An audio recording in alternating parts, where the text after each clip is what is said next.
बहुत ही ज़्यादा था, मतलब 100 के ऊपर ही था। लेकिन अभी धीरे धीरे क्या हुआ है कि गार्जियन सब भी थोड़ा भेजना बंद कर दिया है, क्योंकि उन लोगों को लगता है कि पानी है एक होता है, और गार्जियन का प्रॉब्लम अपना, सबको अपना बच्चा का चिंता होता है। तो वही, पहले ऐसा नहीं था, गर्म में ठीक होता है, बट ये बारिश का सीजन में हम लोग को बहुत प्रॉब्लम फेस कर रहे हैं। क्या बोलेंगे अभी सरकार को? हम लोग बोलेंगे कि अगर कोई हेल्प हो सके तो इस चीज़ का बारे कुछ एक होना चाहिए इसको ठीक करने के लिए, क्योंकि हम लोग भी पढ़ाने आते हैं और बच्चा को भी आना चाहिए स्कूल में। लेकिन अब गार्जियन सब पूछते हैं कि ये कब होगा, तो हम लोग के पास कोई ठोस जवाब तो होता नहीं है देने के लिए उन लोग को। तो अगर इसका कुछ किया जाए इसके बारे, तो हम लोग के लिए अच्छा होगा और बच्चों के लिए भी। नाला का पानी हमारे पैर में लग जाता है, जूता सब गंदा हो जाता है, फिर हमें घर पे जाकर बदलना पड़ता है।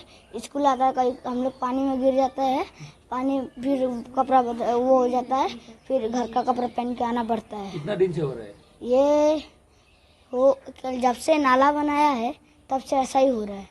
आगे थोड़ा कम था, अभी बढ़ जा रहा है। तो पानी था ही पहले से था पहले थोड़ा था, अभी बढ़ गया है पानी जब से नाला बना है। क्या बोलेंगे अभी इसको? अभी इसको कमाने से हम लोग का अच्छा है।